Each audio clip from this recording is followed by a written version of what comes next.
Halo, selamat datang kembali di Jenggot Lurus, tempat kita membedah teknologi militer, geopolitik global, dan senjata perang, bukan untuk glorifikasi, tapi untuk memahami kekuatan di baliknya. Hari ini, kita akan membahas satu pesawat tempur, yang sering diremehkan, sering dicap tua, bahkan dianggap peninggalan Perang Dingin. Namun ironisnya, justru masih diburu banyak negara di dunia.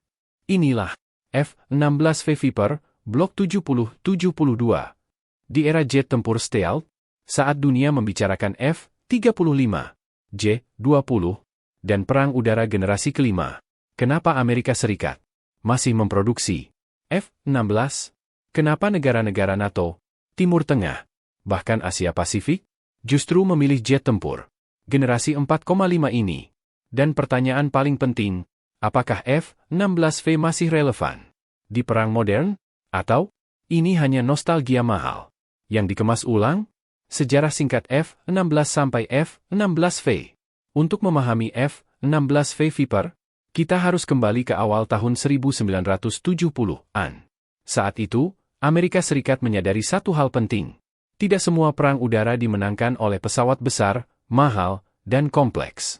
Pada tahun 1974, sebuah pesawat tempur baru melakukan penerbangan perdananya. Namanya F-16 Fighting Falcon. F-16 dirancang sebagai lightweight fighter.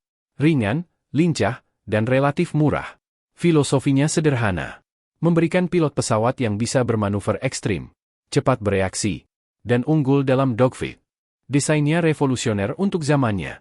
Fly-by-wire digital, kanopi bubble tanpa rangka, dan posisi duduk pilot yang memberi visibilitas hampir 360 derajat. Dalam waktu singkat, F-16 tidak hanya diadopsi oleh Angkatan Udara Amerika Serikat, tetapi juga menyebar luas ke negara-negara NATO dan sekutu AS. Eropa, Timur Tengah, Asia.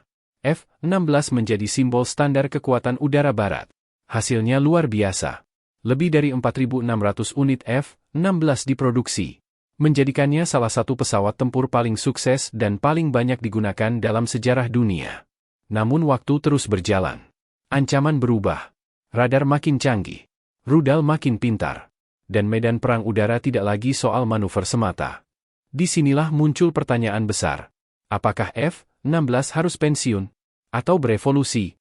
Transisi menuju F-16V Viper. Jawaban Amerika bukan membuat pesawat baru sepenuhnya, melainkan melakukan upgrade besar-besaran. Lahirlah F-16V. Huruf V di sini merujuk pada Viper, nama yang sejak lama melekat pada F-16 di kalangan pilotnya. F-16V bukan pesawat baru dari nol. Airframe-nya masih F-16. Tapi isinya adalah pesawat tempur generasi modern. Radar lama diganti dengan AESA. Avionik dirombak total, kokpit menjadi digital, dan sistem tempurnya disesuaikan dengan peperangan berbasis data dan jaringan. Upgrade ini dirancang agar F-16 tidak hanya bertahan, tapi tetap relevan hingga dekade 2040-an. F-16V bukan tentang masa lalu. Ini adalah contoh bagaimana sebuah pesawat tempur legendaris disulap ulang menjadi pembunuh modern di medan perang abad ke-21. Teknologi avionik modern. Jika perubahan terbesar pada F-16V bisa dirangkum dalam satu kata, maka kata itu adalah sensor. Upgrade paling krusial pada F-16V adalah pemasangan radar AESA-an APG-83 Saber. Radar ini bukan sekadar peningkatan dari radar lama, tapi sebuah lompatan generasi. Teknologi AESA yang digunakan pada AN APG-83 berasal dari keluarga teknologi radar yang sama dengan yang dipakai pada F-35, meskipun berada di generasi yang lebih awal. Artinya, F-16V kini mampu melihat lebih jauh, melacak target lebih banyak dalam satu waktu, dan tetap bekerja di lingkungan yang penuh gangguan elektronik. Radar ini memungkinkan F-16V mendeteksi pesawat musuh, mengunci sasaran, dan memandu rudal, bahkan sebelum lawan menyadari bahwa dirinya sudah masuk radar. Yang tidak kalah penting, AESA membuat F-16V jauh lebih tahan terhadap jamming, sebuah faktor penentu dalam perang udara modern, di mana radar seringkali menjadi sasaran pertama. Kokpit digital, sensor fusion. Perubahan besar juga terjadi di dalam kokpit. F-16V meninggalkan pendekatan analog lama dan beralih ke kokpit digital sepenuhnya. Pilot kini berhadapan dengan layar besar di tengah kokpit, yang menyatukan informasi radar, senjata, navigasi, dan data ancaman, dalam satu tampilan terpadu. Ditambah dengan Helmet Mounted Display, JHMCS, pilot tidak lagi harus mengarahkan hidung pesawat ke target. Cukup dengan menolehkan kepala, pilot bisa mengunci sasaran, dan meluncurkan rudal jarak dekat. Lebih jauh lagi, F-16V memiliki sensor fusion yang jauh lebih baik dibandingkan F-16 generasi lama. Data dari radar, sistem elektronik, dan sensor eksternal dikombinasikan menjadi satu gambaran medan tempur yang utuh. Dengan semua peningkatan ini, F-16V tidak lagi bertarung dengan mengandalkan insting semata. Dia bertarung dengan informasi. F-16V bisa melihat lebih dulu, mengunci lebih cepat, dan menembak sebelum musuh sadar bahwa dirinya sedang dibidik. Mesin performa terbang. Di balik kelincahan F-16V Viper, ada satu faktor utama yang membuatnya tetap ditakuti hingga hari ini. Mesinnya. F-16V menggunakan dua opsi mesin utama, tergantung kebutuhan dan preferensi pengguna. Yang pertama adalah Pratt Whitney F100. Mesin ini adalah tulang punggung awal F-16 sejak generasi pertama, terus dikembangkan hingga varian modern, dengan daya dorong tinggi dan kontrol yang stabil. Pilihan kedua adalah General Electric F110. Mesin ini menawarkan dorongan lebih besar, performa akselerasi yang agresif, dan sangat cocok untuk misi tempur intensitas tinggi. Kedua mesin ini telah diuji puluhan tahun dalam operasi nyata, bukan sekadar simulasi atau uji laboratorium. Performa terbang di udara. Dengan mesin tersebut, F-16V mampu mencapai kecepatan hingga Mach 2. Radius tempurnya berada di kisaran 550 km. Cukup untuk misi pertahanan udara, patroli, dan serangan presisi jarak menengah. Namun angka-angka ini bukan keunggulan utama F-16. Yang membuat F-16 legendaris adalah cara dia bergerak di udara. Desain aerodinamisnya, dikombinasikan dengan sistem fly-by-wire, membuat pesawat ini sangat responsif terhadap input pilot. Dalam dogfight jarak dekat, F-16 bisa berputar, naik, dan mengubah arah dengan cepat dan presisi. Banyak pilot menggambarkan F-16 bukan sebagai mesin, tapi sebagai perpanjangan tubuh mereka sendiri. Di tangan pilot yang terlatih, F-16 masih menjadi salah satu pesawat tempur paling menurut di udara. Dan dalam pertempuran udara, rasa percaya diri pilot seringkali sama pentingnya dengan teknologi di dalam pesawat. Senjata yang dapat dibawa F-16V Viper. Keunggulan F-16V Viper bukan hanya pada radar dan mesinnya, tetapi pada apa yang bisa ia bawa ke medan perang. F-16V dirancang sebagai pesawat multirole sejati, mampu bertempur di udara, menyerang target darat, hingga menghantam sasaran di laut. Udara ke udara. Untuk pertempuran udara jarak jauh, F-16V mengandalkan IM-120 AMRAAM. Rudal ini memungkinkan pilot menembak dari luar jangkauan visual, lalu bermanuver atau mundur sebelum musuh sempat bereaksi. Untuk jarak dekat, ada IM-9X Sidewinder. Dipadukan dengan helmet mounted display, pilot cukup melihat target, dan rudal akan mengikuti arah pandangan kepala. Ini menjadikan dogfight bukan lagi soal siapa yang paling cepat berbelok, tapi siapa yang paling cepat mengunci udara ke darat. Dalam peran serangan darat, F-16V membawa berbagai senjata presisi, jam dan paveway, memungkinkan serangan akurat ke target bernilai tinggi, bahkan dalam cuaca buruk. Untuk target lapis baja atau instalasi kecil, ada AGM-65 Maverick, rudal berpemandu yang telah terbukti di banyak konflik, dan yang paling krusial dalam perang modern, AGM-88 HARM. Rudal ini dirancang untuk memburu dan menghancurkan radar pertahanan udara musuh. Artinya, F-16V tidak hanya menyerang, tapi membuka jalan bagi pesawat lain, anti kapal. Dalam konfigurasi tertentu, F-16V juga mampu membawa rudal Harpoon. Ini memberi kemampuan menyerang kapal perang dan sasaran laut dari jarak aman, menjadikannya aset penting bagi negara dengan wilayah maritim luas. F-16V bukan spesialis satu peran. Dia adalah platform tempur serba bisa, dari duel udara, menghantam target darat presisi tinggi, hingga membungkam radar dan kapal musuh. Dan inilah alasan mengapa, meski bukan pesawat stealth, F-16V tetap menjadi pilihan banyak negara di dunia. Kemampuan tempur ukuran strategis. Untuk memahami F-16V Viper, kita harus jujur soal satu hal. Pesawat ini bukan dirancang untuk mendominasi langit sendirian, seperti F-22. Tapi justru disitulah kekuatannya. Air superiority, terbatas tapi efektif.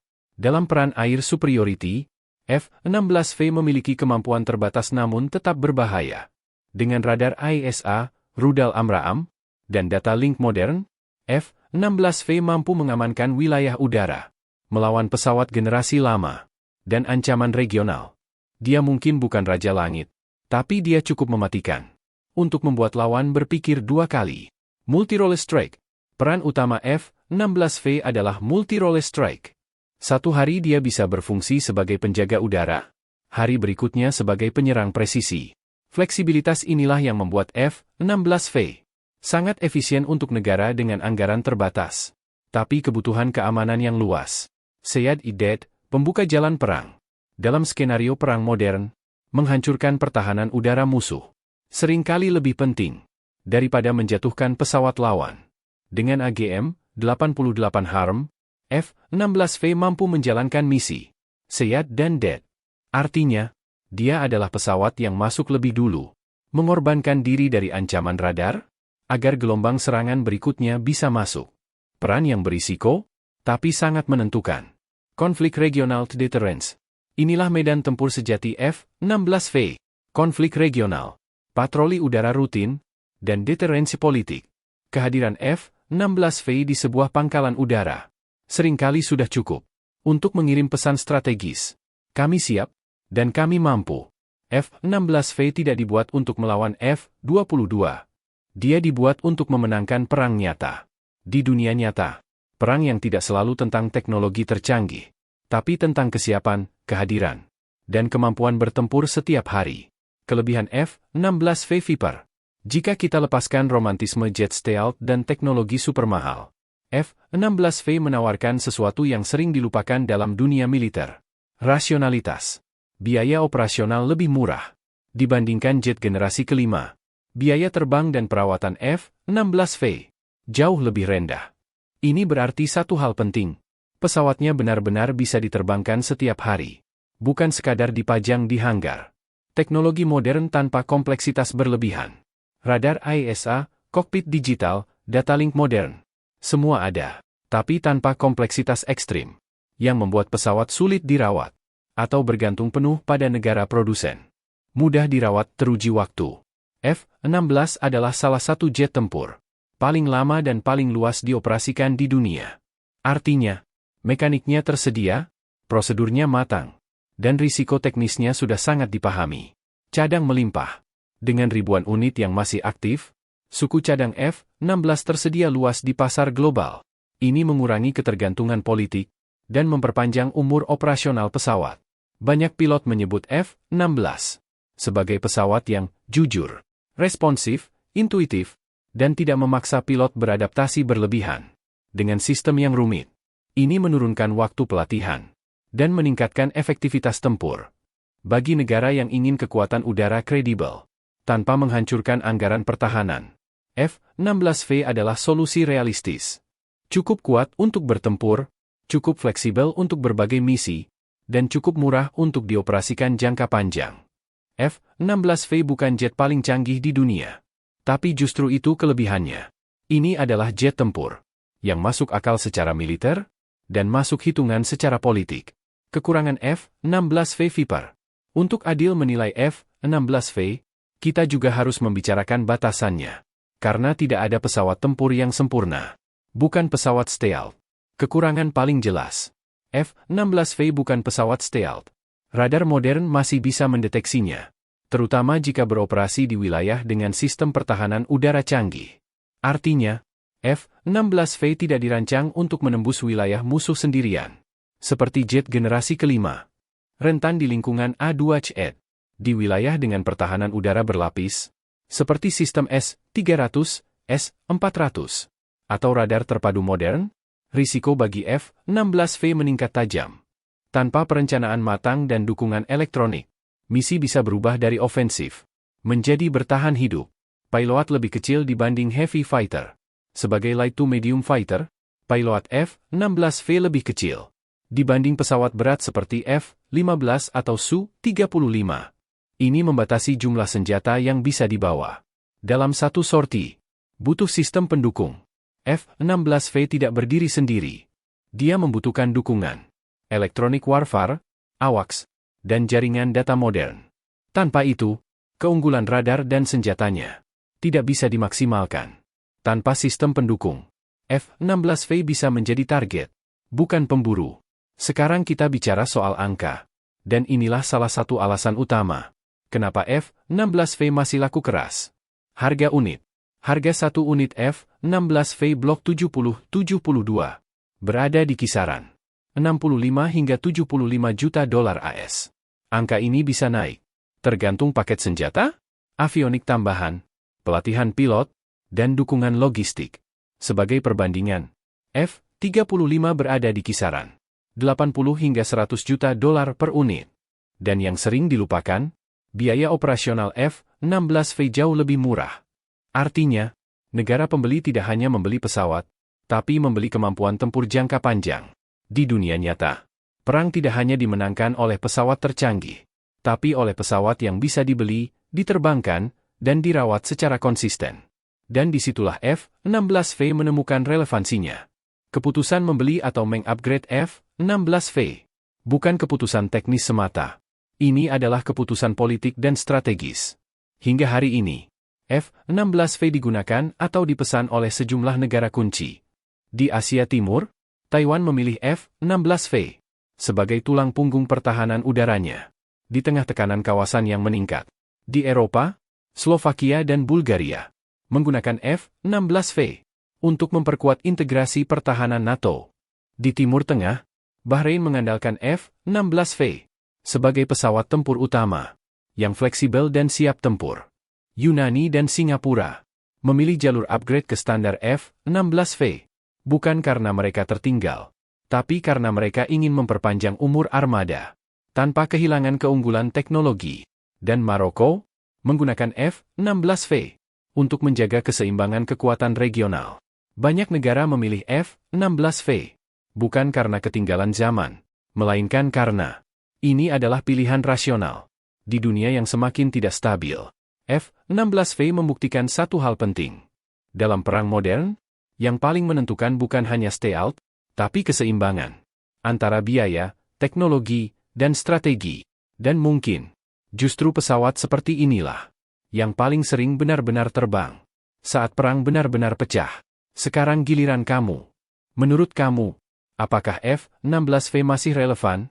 Atau sudah waktunya pensiun? Tulis pendapatmu di kolom komentar. Karena di dunia militer dan geopolitik, yang paling berbahaya bukan senjatanya, tapi keputusan di baliknya.